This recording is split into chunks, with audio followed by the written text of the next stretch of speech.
Shalom. Hari ini saya menyampaikan firman Tuhan kepada teman-teman youth di GPA Raja Damai. Sebelum kita mendengarkan firman Tuhan, kita berdoa dulu. Bapak, kami mengucap syukur Tuhan pada hari ini. Sebentar kami ingin mendengarkan firman Tuhan. Biarlah setiap apa yang hamba katakan semua berasal daripada Allah saja. Kami siap ingin mendengarkan firman Tuhan. Hanya di dalam nama Tuhan Yesus kami berdoa. Amin.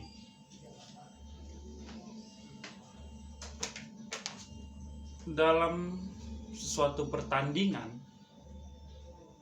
maupun pertandingan bola, permainan catur dan sebagainya, pasti kita harus mengenal dulu setiap lawan kita. Kalau dalam dunia pertandingan catur, pasti seorang pemain catur memikirkan bagaimana strategi yang harus kita lakukan untuk melawan lawan kita nanti di saat pertandingan. Dan begitu juga sebaliknya, si lawan tersebut pasti harus mengetahui bagaimana cara kita bermain serta strategi-strategi yang harus dihadapinya untuk melawan kita. Nah, bukan hal hanya itu saja, seorang pemain bola pasti selalu melakukan namanya olahraga kegiatan fisik. Tidak ada pemain bola yang hidupnya tidur, terus makan, tidur lagi, tidak ada. Tidak ada seorang pemain catur yang tidak pernah bermain catur dengan lawan-lawan yang setimpal dengan dia. Maka dari itu, setiap atlet pasti mempersiapkan dirinya untuk melawan lawannya nanti di saat pertandingan yang akan dihadapinya. Nah, hari ini kita mau belajar bagaimana cara kita untuk mengantisipasi dari lawan kita.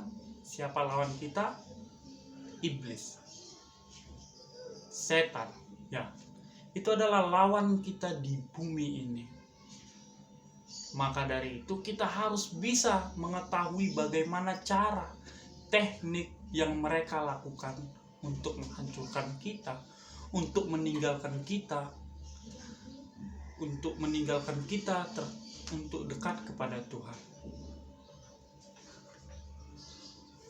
Iblis adalah, dikatakan di Alkitab, malaikat yang jatuh dari surga dan dibuang ke bumi oleh Tuhan. Maka dari itu,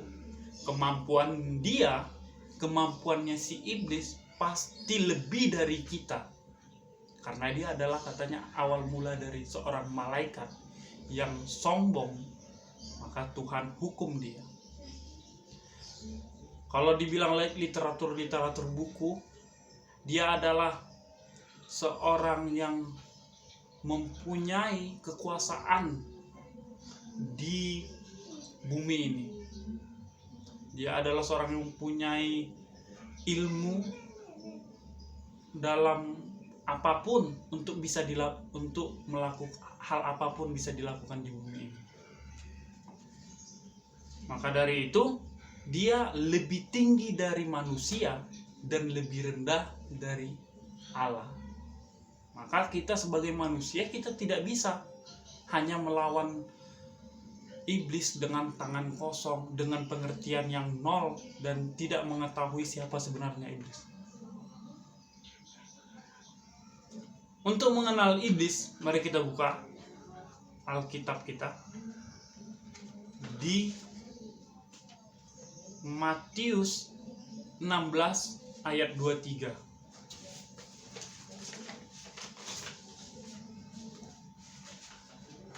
Matius 16 ayat 23. Kita baca dari ayat 21. Matius 16 ayat 21 sampai 23. Dalam perikopnya, pemberitahuan pertama tentang penderitaan Yesus dan syarat-syarat mengikut Dia. Sejak waktu itu, Yesus mulai menyatakan kepada murid-muridnya bahwa harus pergi ke Yerusalem dan menanggung banyak penderitaan dari pihak tua-tua imam dan kepala ahli Taurat untuk dibunuh dan dibangkitkan pada hari ketiga. Tetapi Petrus menarik Yesus ke samping dan menegur dia, katanya, "Tuhan, kiranya Allah menjauhkan hal itu sekali-sekali tak akan menimpa engkau." Maka Yesus berpaling dan berkata kepada Petrus, "Enyahlah iblis, engkau suatu batu sandungan bagiku, sebab engkau bukan memikirkan apa yang dipikirkan Allah, melainkan apa yang dipikirkan manusia." Apa relevansinya dengan pendahuluan yang saya katakan tadi, iblis, dengan ayat Alkitab ini? Berbicara mengenai iblis, di sini Tuhan menghardik Petrus. Nah, konteksnya di sini di mana Tuhan pada masa-masa akhir pelayanannya, maka dia harus menggenapi, ia harus disalibkan supaya menebus dosa kita. Nah, lalu Tuhan mengatakan kepada murid-muridnya, Petrus dengan yakinnya mengatakan bahwa, "Tidak Tuhan," ini pakai bahasa saya, "tidak Tuhan, hal itu tidak akan terjadi kepadamu." Lalu apa kata Tuhan Yesus? "Enyahlah kau iblis." Nah, pahami kata ini. Dia bukan bilang, "Enyahlah engkau Petrus, lalu pergilah engkau." Bukan kata Petrus, tapi di kata teks di sini, "Enyahlah engkau iblis, engkau menjadi batu sandungan bagiku," katanya. Dan terus apa katanya? Sebab engkau bukan memikirkan apa yang dipikiran Allah, melainkan apa yang dipikiran manusia. Katanya, "Enyahlah engkau iblis, sebab engkau memikirkan pikiran manusia, bukan memikirkan pikiran Allah." Itulah. Nah, menariknya di sini kata iblis di situ. Nah, dalam teks bahasa aslinya, maka kata iblis di sini lebih mengarah kepada kata Satan, diabolos. Nah, dalam teks Ibrani Perjanjian Lama cenderung memakai kata Satan, tapi kalau dalam Perjanjian Baru biasanya kata iblis itu diterjemahkan, kalau dalam teks bahasa aslinya lebih kepada diabolos, roh-roh jahat. Maka kalau di Alkitab yang kita baca ini, itu nggak tahu, LAI yang menerjemahkan itu iblis di Perjanjian Lama dengan Perjanjian Baru hampir sama. Tapi kalau kita lihat di bahasa aslinya, ini hal yang berbeda. Kata iblis itu tidak nampak seperti apa yang mau maksud dikatakan Tuhan Yesus. Makanya kita belajar. Nah, ini kata iblis yang nampak di waktu Tuhan mengatakan kepada Petrus, "Enyahlah engkau iblis." Di sini teks aslinya lebih kepada Satan. Satan ini begini. Ada 3 jenis setan atau iblis yang dimaksudkan di Alkitab. Tapi dalam teks bahasa Indonesia hal itu tidak kelihatan. Jadi contohnya nih, karena bahasa Alkitab terjemahan kita Indonesia bahasanya terlalu sederhana, maka dalam teks maksud dalam bahasa aslinya tidak kelihatan. Seperti contohnya dalam bahasa Inggris, ini saya sederhanakan. Orang dalam berbahasa Inggris, untuk menunjukkan dia laki-laki, dia perempuan, kata she, he, itu kelihatan, ya kan? Tapi kalau kita bahasa Indonesia tidak kelihatan menunjukkan dia laki-laki atau dia perempuan. Teman-teman bisa pahami? Nah, contohnya lagi juga, kalau dalam bahasa Inggris, kalau dalam teks dalam bahasa Inggris itu kelihatan, dia menunjukkan kata lampau, dia menunjukkan yang akan datang, dia menunjukkan jamak, dia menunjukkan single, ya kan? Nah, dalam bahasa Ibrani, kata iblis di situ, dia dalam bahasa Indonesia hanya terlihat bahasa iblis disamaratakan, tapi dalam teks bahasa aslinya Nah, di sini kata yang mau dipakai di sini lebih terjemahannya kepada diabolos, Satan. Nah, Satan itu dalam bahasa aslinya lebih menunjuk kepada penghulu-penghulu, atau dalam bahasa sederhana saya ingin menyederhanakannya adalah ketua daripada si setan. Nah, gitu. Maka yang kita maksud setan sekarang ini, Tuhan bilang menghardik Petrus, itu bukan setan yang secara kelihatan lagi, bukan seperti yang kita pahami, setan-setan yang ada di yang ada di hutan, yang ada di rumah dengan gigi taring, dengan muka yang jelek dan sebagainya untuk menakut-nakuti. Bukan di sini, bukan yang seperti itu tuh, bukan seperti itu yang dimaksudkan Tuhan. Maka Yesus bilang, nyala kau iblis, kepada Petrus. Nah, itu menunjukkan kepada pikirannya yang sudah menjadi setan yang dirasuki. Nah, hal ini yang berbahaya. Teman-teman, kata Satan itu, diabolos itu, dalam teks bahasa aslinya menunjukkan kepada setan yang tidak kelihatan dalam pikiran kita. Kita nggak tahu bahwa setan sudah merasuki kita dengan caranya. Kita nggak tahu bagaimana dia merasuki kita, tapi dia bisa memakai kita dengan alatnya, tapi tidak kelihatan. Ini yang dibilang setan yang berbahaya. Maka kalau kita bertemu dengan setan-setan yang di luar sana, ya kan, yang ada di kuburan, itu ada masih setan-setan yang kroco-kroco.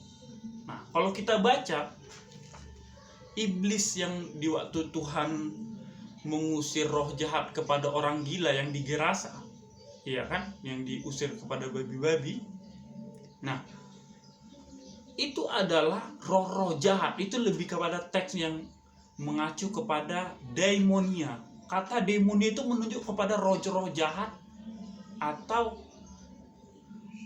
roh-roh jahat yang banyak, plural, yang kita pahami dengan keadaan setan yang kita pahami sekarang. Nah, berbeda dengan keadaan teks yang di waktu Tuhan Yesus bilang, nyala engkau Petrus, ya, nyala engkau Petrus, nyala engkau iblis, katanya kepada Petrus, ya kan. Dia nggak bilang nyala engkau Petrus, tapi dia bilang nyala iblis. Itu menunjukkan kepada lebih kepada penghulu setan. Akan bisa itu dibilang itu kepada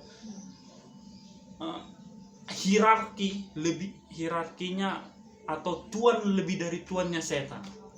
Nah, hal itu yang harus kita belajar, bagaimana kita harus tahu cara kerjanya setan. Maka kita nggak heran di zaman sekarang, teman-teman, orang udah banyak tidak percaya Tuhan, iya kan? Percaya, ateis sekarang berkembang. Ya, kenapa? Itu cara setan untuk menunjukkan bahwa Tuhan itu tidak ada. Maka ditunjukkan teknologi, dikasih gadget, ya kan? Orang jadi malas berdoa. Itu adalah cara kerja setan. Maka ini bisa disebut bahwa setan diabolos, kepada lebih mengerikan kita bisa meninggalkan Tuhan dengan keadaan yang dilakukan setan, dengan contoh setan teks dalam teks Alkitab yang saya jelaskan tadi. Berbeda dengan roh-roh jahat. Kalau roh-roh jahat itu mah, kalau ibarat dalam pemerintahan, itu hanya kepala desa, hanya mungkin masih hansip, yang roh-roh yang di kubur-kuburan sana, ya kan, yang menakut-nakuti, ya kan. Coba setan yang luar biasa, setan yang saya sebut setan dalam teks Matius 16 tadi. Dia tidak begitu cara kerjanya. Dia merasuki jiwamu, pikiranmu, ya kan? Maka nggak heran, ya kan? Di diskotik, di tempat gelap-gelap di sana kan, ada lampu gelap-gelap, tapi nggak ada setan yang kroco-kroco begitu, nggak ada kan? Setan-setan yang kuburan tiba-tiba hihi, nggak ada gitu kan? Nah, tapi di sana ada setan yang merasuki pikiran seseorang hingga dia lupa akan Tuhan dengan kenikmatan dunia ini. Nah, teman-teman, kita harus belajar ya kan? Kadang kita terlena, kita pikir setan itu hanya berupa terbang, ya kan, menghilang, menakut-nakuti. Itu setan bodoh, itu setan yang rendah, itu setan yang tidak berpangkat. Tapi kalau setan yang beneran, dia setan yang merasuki pikiranmu. Bagaimana cara engkau untuk meninggalkan Tuhan? Maka ditunjukkan dunia malam, ya kan? Atau kamu menjadikan berhala suatu barang. Itu yang disebut cara kerja setan zaman sekarang. Maka tidak heran di luar negeri sana, ya, ateis mulai berkembang, ya kan? Banyak gereja-gereja ditutup, dijadikan diskotik karena merasa nggak ada Tuhan. Itulah setan yang hebat, pikiran kita, hingga kita bisa meninggalkan Tuhan gara-gara cara dia yang tersembunyi seperti itu. Maka kita harus belajar bagaimana caranya untuk bisa mengalahkan setan yang pangkat jenderal. Kalau pangkat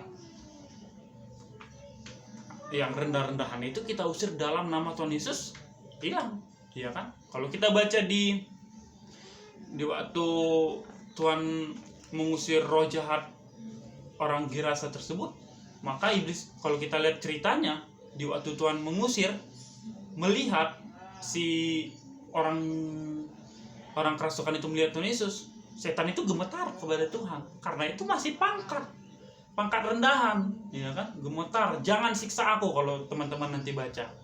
Tapi kalau bertemu dengan setan yang sudah jenderalnya, Tuhan Yesus pun dicobai, ya. Teman-teman kalau lihat di waktu padang gurun, Tuhan Yesus dicobai oleh setan, Tuhan Yesus pun dicobai oleh setan, bayangin, ya kan?